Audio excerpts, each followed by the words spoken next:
It's very grim, dark, and grey today. I'm hoping that I'll be able to fix the issues with lighting in this video at home.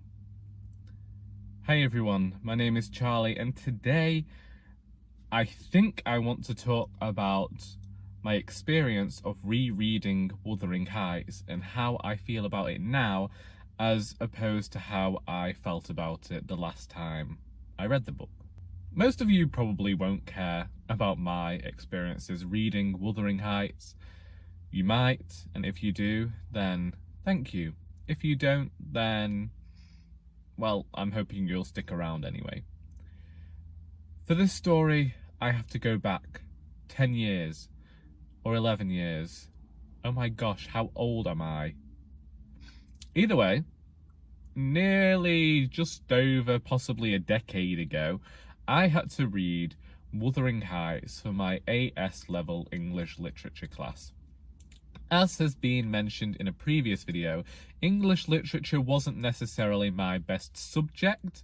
Despite the fact I love English, I need time to actually go through texts before I begin to understand them, and it's only as I've got older that I've begun to recognise the contextual, historical stuff that you were supposed to know about before going into English literature to fully gain a grasp of why certain things were important or revolutionary for their time. For our Wuthering Heights class, well, our English literature class that was about Wuthering Heights, we were asked to write a piece of prose based from the perspective of one of the characters within Wuthering Heights, but not the perspectives we have in there. Either way, I wrote from the point of view of Joseph, I believe, originally, and then I think that didn't work, so after speaking to my tutor, I ended up making it about I don't know, the guy who buries them. Not to put too fine a point on it, I had to read Wuthering Heights for that class, and I did not like it. I remember watching the Derek Jacobi version, and obviously I missed a lot of school. We don't need to go into that. So by the time, most people probably got more out of Wuthering Heights than I did at school, but I didn't. I read it, and this was after I'd just read Twilight as well. And if anybody remembers, back in the day, when they first brought Twilight out, they released a edition of Wuthering Heights which said something about the love story that inspired Edward and Bella. Even now, after all these years, I feel as though this story is incredibly rushed. I feel as though all the main events happen off screen. It always feels as though whilst Nellie and these other characters are reporting events, as with all narratorial voices, we have to understand that she is prejudiced against Heathcliff and other people due to her own ideals and due to events that she has seen. So you're then led to gain this idea of Nellie Dean's character because of the fact that she is reporting everything, and her way of reporting might not be the most favourable towards Heathcliff because of things that he's done in the past, but also everything feels like heightened soap opera drama.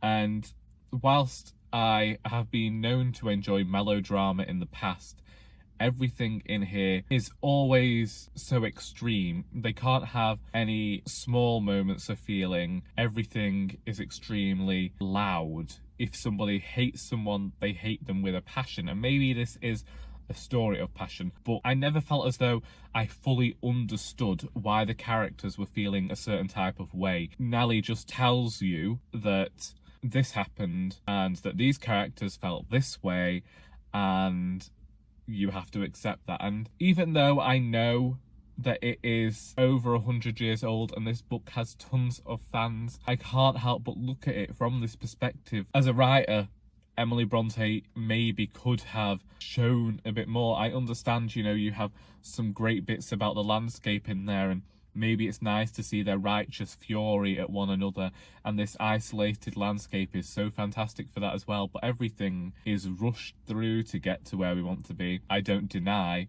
that it's brilliant that the Bronte sisters managed to get themselves published at the time in which they were writing. I just don't like it.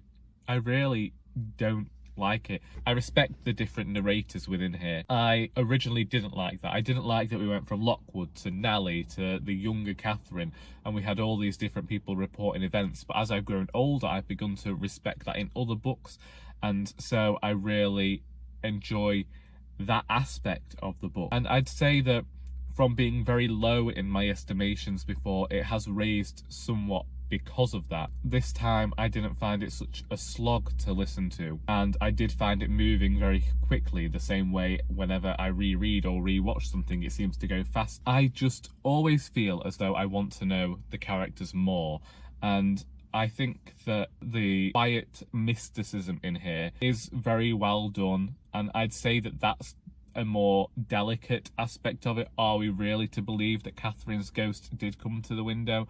Was it some of Lockwood's imaginings because he was ill? The book could be so much more than it is. I understand this weird tale of revenge and passion, and we're getting an almost Beauty and the Beast type narrative with Heathcliff wanting revenge on all the people who have wronged him in the past, but we are only ever shown Heathcliff as the villain. Of course we do get these hints as to how he was treated previously by Hareton. It wasn't enough for me. I feel like there's a lot of history in this story and a lot of scenes we don't get to see, and I can't help but feel as though they would have been more impactful had we got to actually see those things and engage with them as a reader. None of you need take my opinion for it, or even consider what I'm saying, but what do you actually think about what I have said today? Do you agree? I feel as though most of you are going to disagree, because Wuthering Heights is a favourite amongst readers everywhere. I am still somewhat saddened by the fact that I can't be completely joyous in my reading of it. I have always felt like there is more going on behind the scenes than there should be, and maybe other people like that aspect of it, that you don't get the full story, you just get these reported events from Nellie and you just have to take what she says as gospel. I don't know. Maybe as I'm older and I think more and more about this book, maybe it will end up entering my mind as a favourite, but I feel as though this is going to be the book that I constantly argue with. But yes, feel free to discuss this book with me in the comments. I hope that you got something out of this video besides sheer boredom, and until next time, that is all.